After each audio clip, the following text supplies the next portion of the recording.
Hello guys and welcome back to Engineering Hack. Just a quick footnote from the previous video.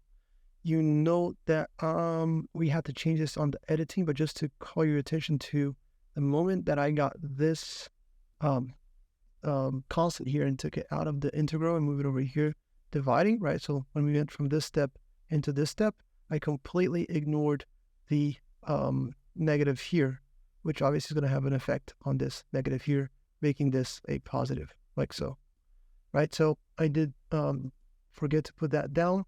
The equation itself is still, the final number is still correct because I had done it before recording the video the correct way, but in the video we had to change that. So this obviously becomes a positive, which implies that this one here is also a positive, which implies that over here, this is a positive and this is now a negative, reason being that we're multiplying by this negative here. And then obviously the final equation, this is a positive, and then this one here is a negative, right? So it's 12.5t minus 5, the e minus 0.8t plus 5, okay? Same thing applies here, right? Same thing applies here. This is going to be a negative over here.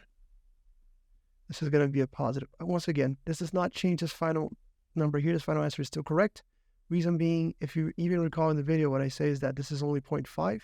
So what we're doing here is we're summing the, 37.5 with the 5. So that's 42.5. And then this exponential here is just a 0.5. So it's 42.5 minus 0.5. That's how we get the approximately 42. So all good there. The other thing I wanted to note is that some students, they've asked me about the acceleration because they noticed that, when the ball reaches the bottom of the lake, we are at 42 meters in depth and our velocity is 12.86 meters per second. And they went ahead and got this velocity and applied to the acceleration equation and noted that the acceleration is negative, right? They asked me, so doesn't this mean that the ball won't reach the bottom of the lake? Well, the answer is no, right? It still will, because this is acceleration is changing how the velocity is behaving, not changing how the ball is moving up or down, right? So in other words, if you think about it, from the start, this is the acceleration is already 10 minus 0.8 v, and our v naught is 16.5. So 80% of 16.5 is greater than 10. So therefore, the first acceleration is already negative. So when the ball hits the line of the water and starts going down, the 16.5 is actually the fastest it will ever go. From this point onwards, it's going to be the velocity going to be decreasing as this ball is going down to the bottom of the lake, right? And once it hits here, then it should come to a rest, right?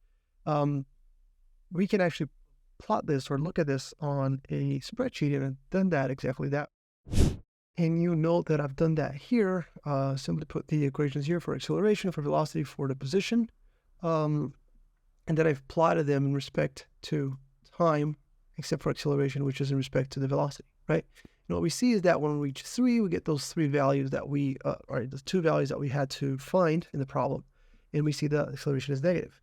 Note, however, that from the very start, our acceleration is negative, right? So like I said, 16.5 is the fastest this ball will ever go. From that point onwards, it decreases, okay? And it's interesting because the acceleration is a function of velocity. So the smaller the velocity, the smaller it's going to be the acceleration, right? And it reaches a point that it actually stabilizes at 12.5. So 12.5 is actually the stable, we'll call it the stable velocity if this lake had no bottom, right? So if the time continued to elapse and this continued to drop with this equation, then 12.5, which is reached at around 7.5 seconds, 12.5 meters per second is kind of the, let's call it the terminal velocity of the ball going down the lake. Interestingly, if we look at the position now, the position is increasing, right? So increasing from the line of the water as time elapses.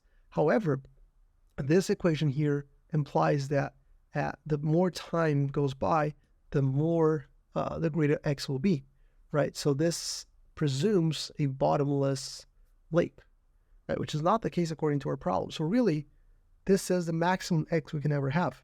We cannot go beyond this.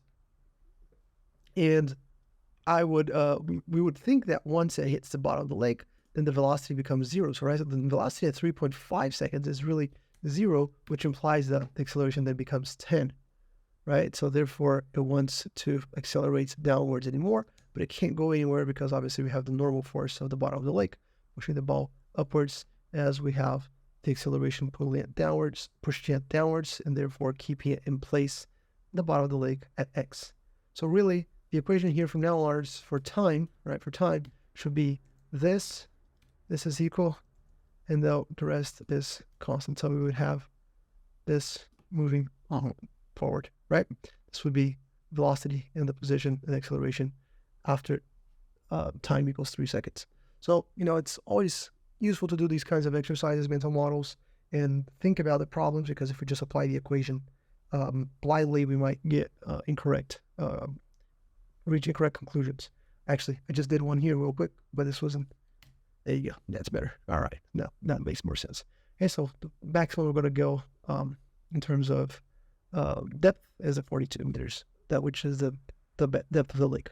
All right. I hope this was useful. As per usual, just leave a thumbs up if it was. Have questions, just put them down below in the comment section, and we'll talk soon.